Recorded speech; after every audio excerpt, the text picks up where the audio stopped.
खट पे चल के आज चारों धाम आए हैं। बजाओ ढोल स्वागत में मेरे घर राम आए हैं।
दशरथ नंदन राम की सब आरती कीजो।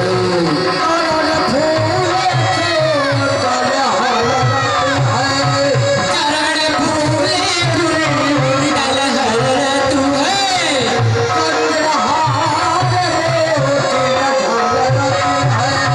चंद्रहारी मोती हर तू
शाबाश मेरे वफादार मंत्री व दरबारियों कि जो नीति कछु भाकऊ भाई तो मोहि बर जो भय बिसराई।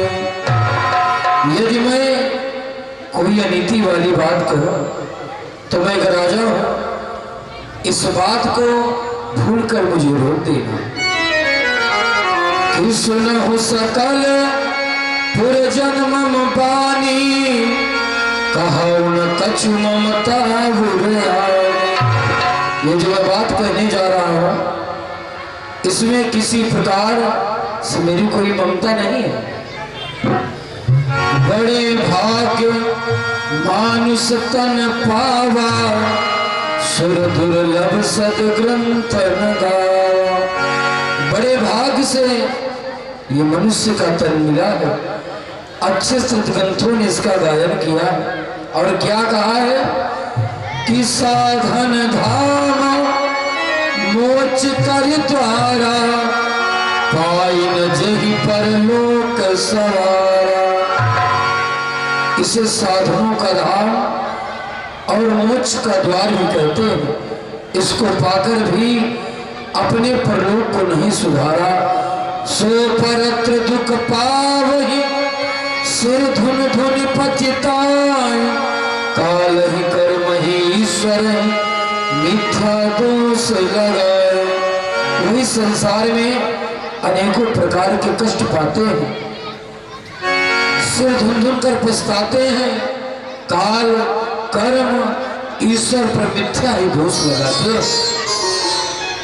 कि यही तनु कर फल विषय न भाई, यही तनु कर फल विषय न भाई।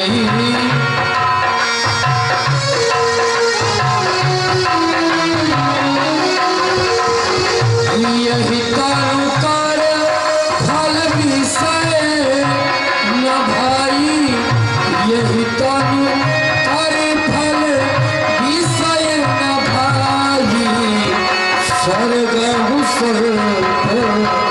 अंत दुखदाई, स्वर्ग अंत दुखदाई।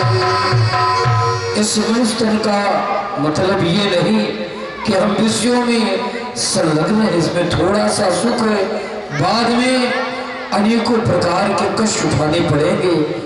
कि नर्तन पाई विषय मन देही पलट सुधाते सठ बिसलेही। जो मनुष्य का तन पाकर विषयों में मन लगाते वो अमृत को छोड़कर विष का पान करते हैं और ईश्वर की भक्ति करना परम कर्तव्य है। कि भक्ति स्वतंत्र सकल गुण खानी, भक्ति स्वतंत्र सकल गुण खानी। फिर सत्संग पावहि ज्ञानी, बिनु सत्संग पावहि। भक्ति स्वतंत्र है, सकल गुणों की खानी है, लेकिन बिना सत्संग के ये प्राप्त नहीं होती।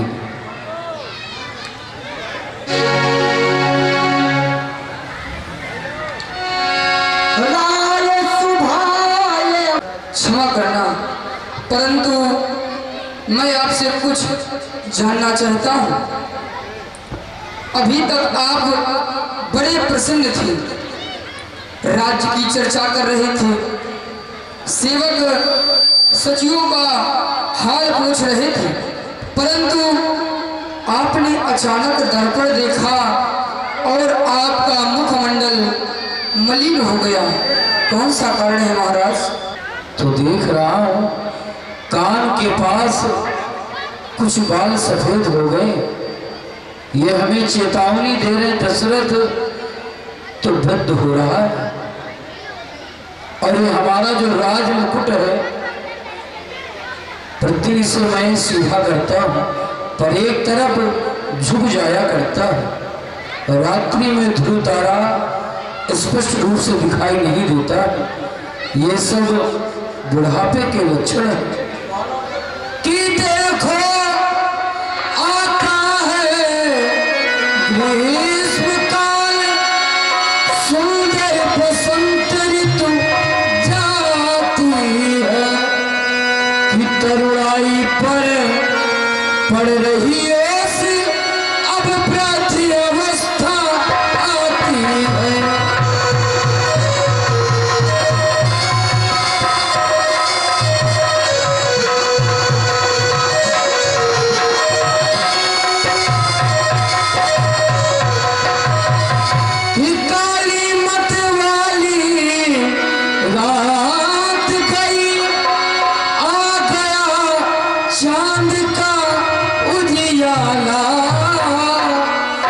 तकता है राहु चंद्रमा को हंसी ग्रहण पड़ने वाला।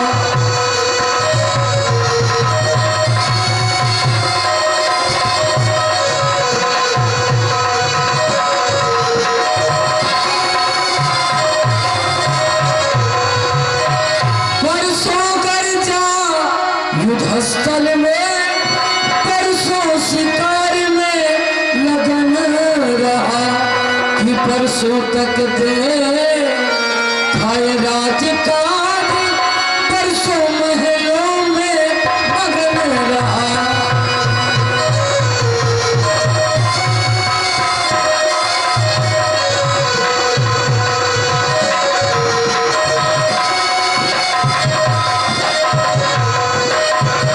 अब छोड़ छाड़ झूठे झगड़े चलते तू सच्ची बस्ती को, क्यों मूर्ख प्याज की तृष्णा में खोए देता है पूंजी को।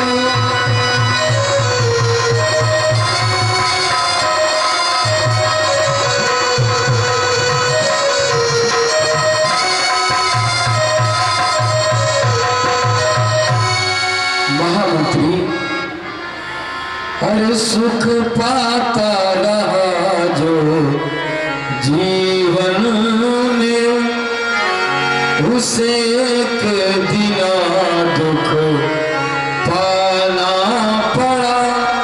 इस संसार का ऐसा नियम है कि जो आज सुख भोग रहा है, हो सकता है कल उसे दुख भोगना पड़े। कि सुख पाता रहा जो जीवन में, उसे एक दिना दुख पाना पड़ा। कि पछताया नहीं जो कभी जग में, उसे एक दिना पछताना पड़ा। कि जिताया नहीं जो कभी जग में, उसे एक दिना पछताना पड़ा। कि खिलता ही रहा बागों में सुमन, उसे एक दिना मुरझाना पड़ा। है धरा का प्रमाण यही जग में, जिसे आना पड़ा उसे जाना पड़ा, जिसे आना पड़ा उसे जाना पड़ा। महामंत्री हर ठहरी नहीं ये उम्र भी, ढलती चली गई। ठहरी नहीं ये उम्र भी, ढलती चली गई।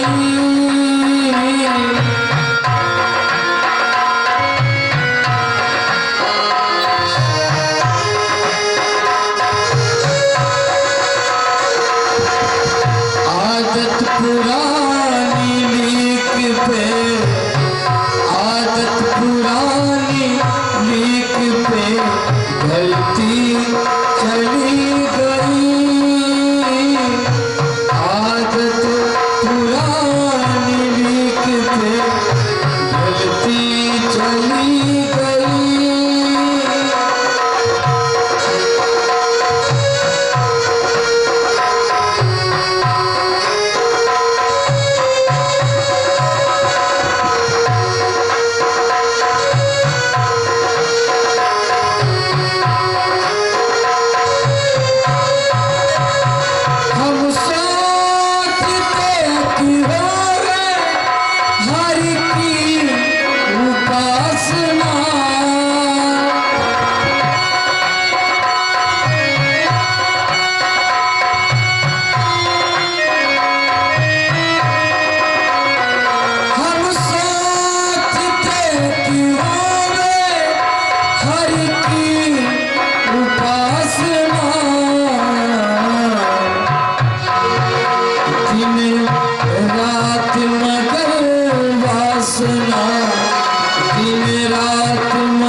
चलती चली गई, दिन रात मगर वासना चलती चली गई।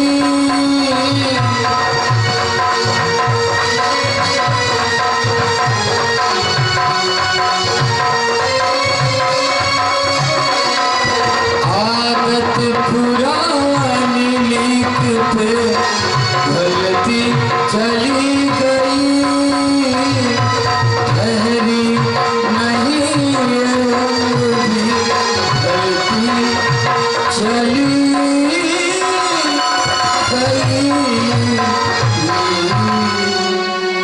महामंत्री हम चाहते हैं अपने पुत्र राम को इस अयोध्या का राजा बना दे, आप लोगों की क्या राय है? वाह महाराज, बड़ा सुंदर विचार आपके मन में है। हम सभी मंत्री, सेवक, दरबारी, अयोध्या प्रवासी सबकी यही सलाह है कि इस अयोध्या नगरी का राजा राम को बनाया जाए। महाराज अति उत्तम विचार है, श्री राम को राजा बनाने का अति उत्तम विचार है। जो लोग आपसे मन मुटाव भी रखते हैं, आपका विरोध भी करते हैं, आपके शत्रु अन्य राज्य के, वह भी राम को अत्यधिक प्रेम करते हैं। इसलिए प्रभु श्री राम को राजा बनाने का विचार अति उत्तम है। लेकिन महाराज, कोई शुभ कार्य करने के पहले बिना अपने गुरुदेव की आज्ञा के आप नहीं करते, इसलिए सर्वप्रथम अपने गुरु जी से अनुमति ले ले। महामंत्री आप यथार्थ सत्य कह रहे हैं, हम चलते हैं अपने परम पूज्य गुरुदेव जी के पास। चलिए महाराज।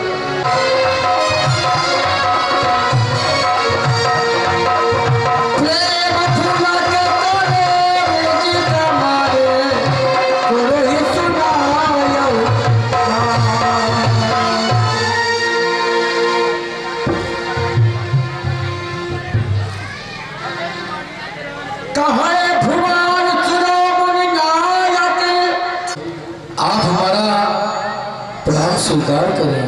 कल्याण हो राजन, आज आप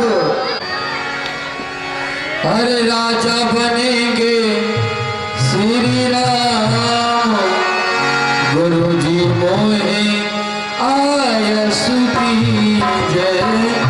राजा बनेंगे श्री राम, गुरु जी मोहे आय सुदीजय।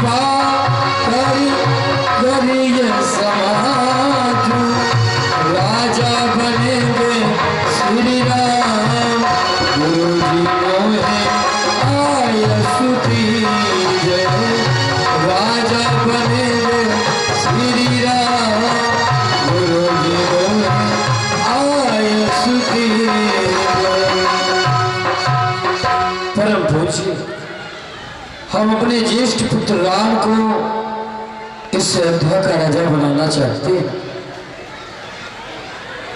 और दूसरी बात यह है कि है देव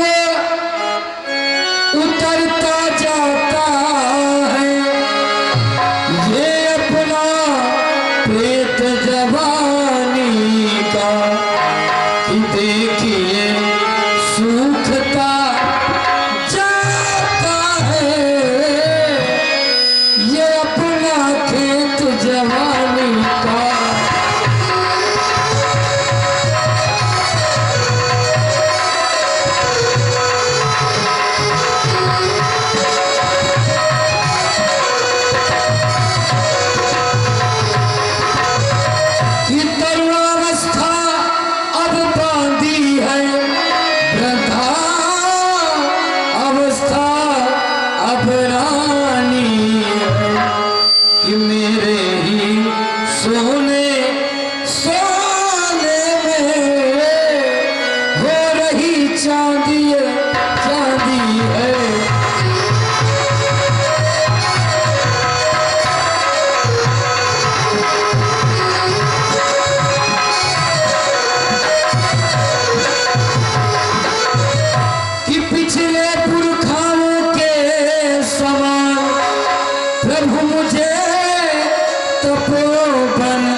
आपके प्रस्ताव का मैं भी अनुमोदन करता हूं और आपने जो ये बात राम के लिए कही है बहुत ही शुभ है। और राजन राउर नाम जस सब अभिमत दातार। हे महाराज, आपके नाम का ऐसा प्रभाव है कि आप जो भी विचार अपने मन में लाते हैं फल स्वयं उसका अनुगमन करने लगता है। आप ने जो विचार प्रस्तुत किया है बहुत ही शुभ है।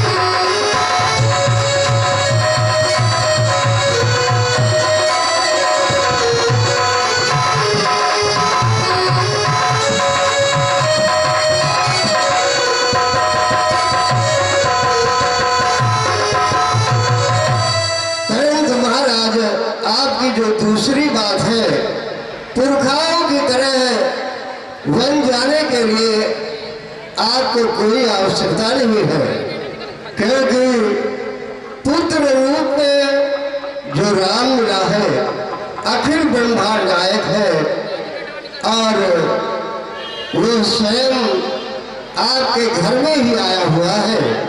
इसलिए मेरा कहना है घर में ही करे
सब ही समाज सुदिन सुमंगल हो तब जब राम हो युगराज। हे महाराज, आज ही तिलक का सारा सामान तैयार कर ले और आज ही समस्त तीर्थों का जल मिलवा ले। महामंत्री, किसी सेवक के द्वारा समस्त तीर्थों का जल मंगवा लो। अरे कुछ न बिगड़ेगा तुम्हारा गुरु शरण आने के बाद, कुछ न बिगड़ेगा तुम्हारा गुरु शरण आने के बाद, हर खुशी मिल जाएगी चरणों में झुक जाने के बाद।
आपसे निवेदन हो कि आप जाकर राम को ही सिखावन प्रदान करें कि आज की रात्रि किस नियम और संयम के साथ व्यतीत करनी है। ठीक है महाराज, मैं प्रस्थान करता हूँ।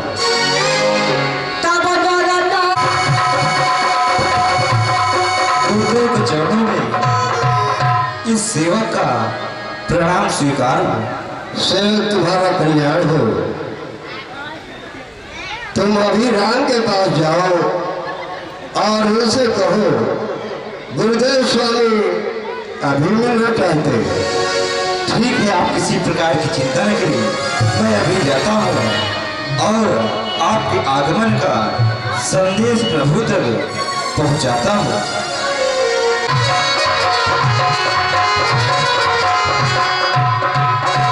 हे प्रभु, आपकी जय हो।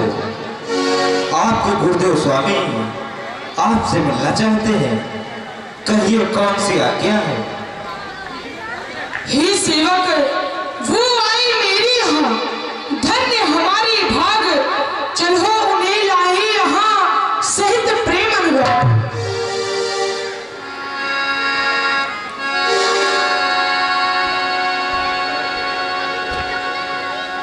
कल्याण होगा। आइए परम पूज्य गुरुदेव जी, आसन ग्रहण कीजिए। कहे चरण सिए सहित बहोरी बोले राम।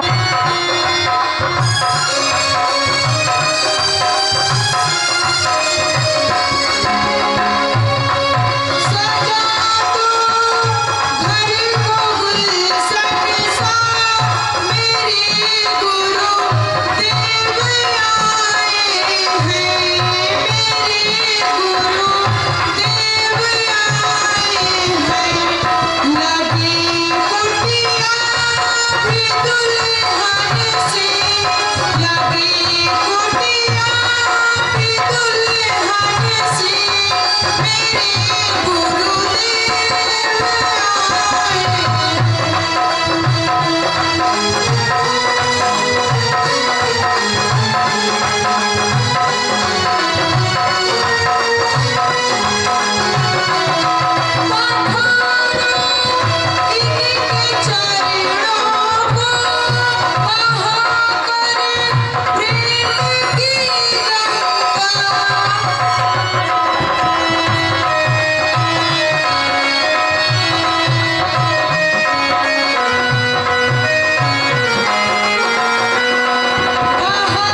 कर्तव्य है और कौन कौन से नियमों का पालन करना चाहिए, इसीलिए मैं तुम्हें कुछ शिक्षा प्रदान करने के लिए आया हूँ।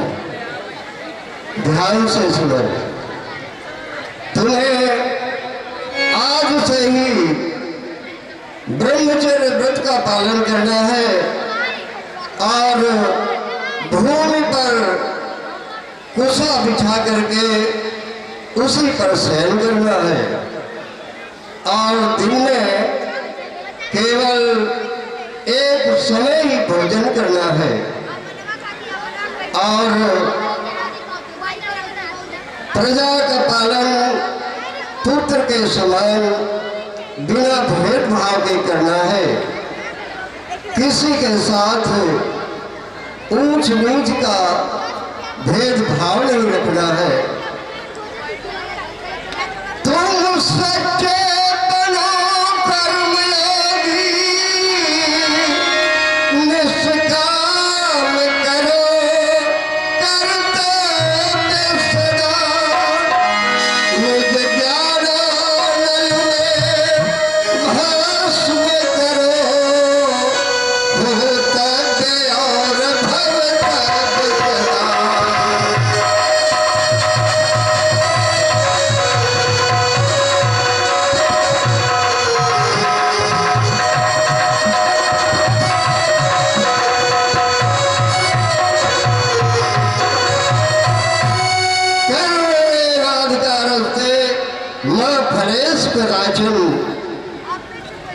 आपको निष्काम भाव से प्रजा का पालन करना है और किसी से किसी भी प्रकार की आशा नहीं रखना है, क्योंकि आशा में ही निराशा साथ लगी रहती है। जिस भांति सृष्टि का मूल सर्वव्यापक चेतन ही है, नरमंडल के सुख का त्यो ही अत्यंत का शासन ही है।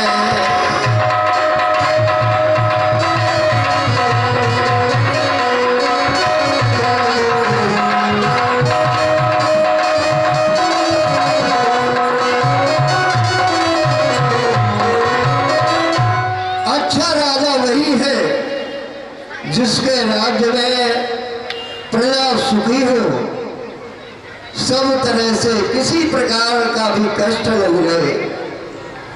प्राकृतिक चक्र जब चलते हैं, फल को तब जल कर देते हैं।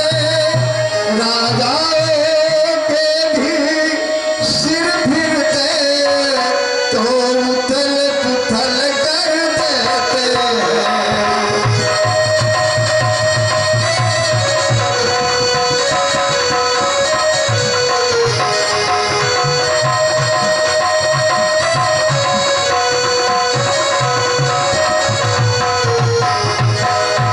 अर्थात प्रजा के हित में यदि कोई नया कानून बनाना है तो राजा सर्वथा अधिकारी होता है। आप कोई भी नियम जो प्रजा के हित में न हो उसे निरस्त कर सकते हैं और प्रजा के हित के लिए नवीन नियम बना सकते हैं। अनुकूल प्राकृतिक घटना हो, मृत का शासन भी अच्छा हो। मन को सत्संगति मिलती हो, तन को भोजन भी अच्छा हो।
दूसरी बात, आपके जो गुप्तचर हो वो बहुत ही निपुण हो, जिससे प्रजा का सारा हाल आपसे कैसे रहे। और दूसरी बात, जो आपके मित्र हैं और जो आपके सगे संबंधी हैं उनको अच्छे अच्छे पदों पर रखे, जिससे वो आपका विरोध कभी न कर सके। हाँ, ध्यान दे राजन। और आप स्वयं जानते हैं, फिर जैसे विधाता की इच्छा होगी वही होगा। हे राम, अब हम प्रस्थान करते हैं। गुरु सिखाते आए भाई आए, गुरु सिखाते आए राम जय कृष्ण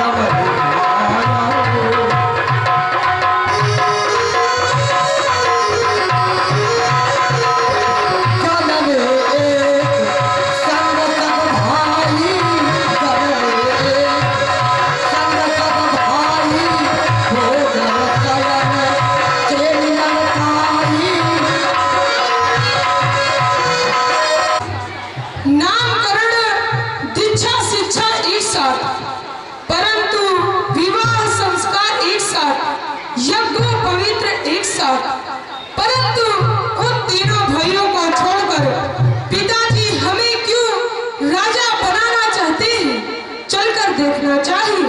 यही अवसर आए लखन मदन प्रेम आनंद सर्वाने प्रिय भजन करी रघुकुल ही भैया लक्ष्मण, तुम कहाँ थे? हे भैया, मैं तो सड़क किनारे खेल रहा था। तुमने कुछ सुना? नहीं भैया, मैंने तो कुछ नहीं सुना।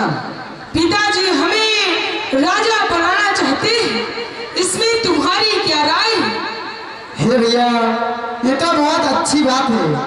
आप राजा बनेंगे, हम तीनों भाई आपकी चरणों की सेवा करेंगे।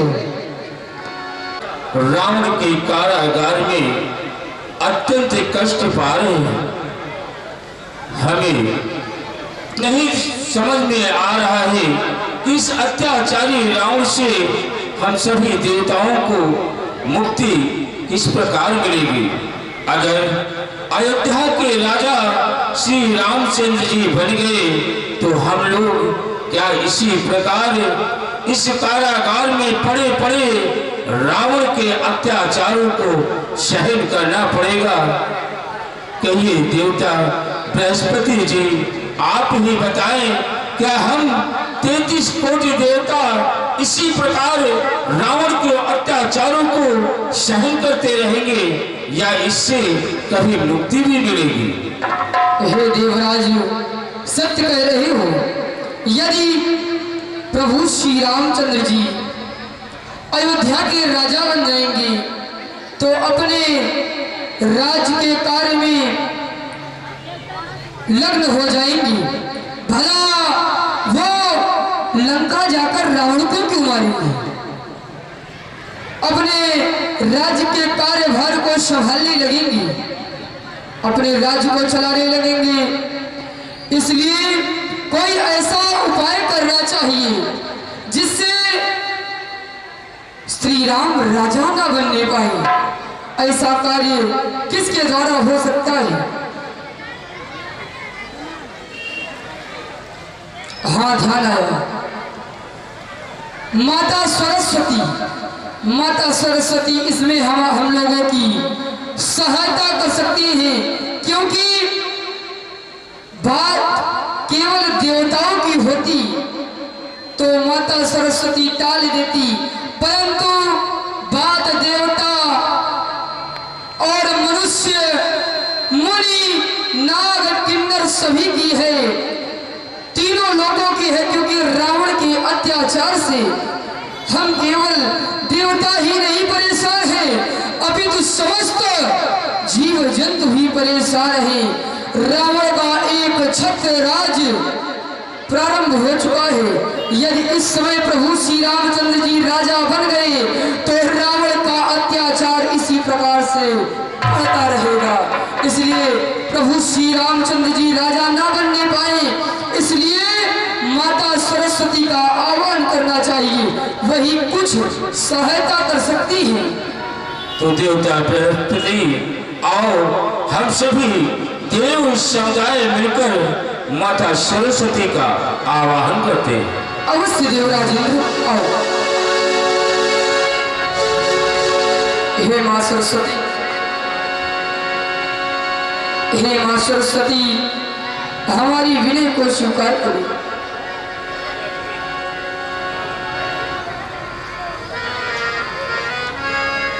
जय हो मां सरस्वती, जय हो। सरस्वती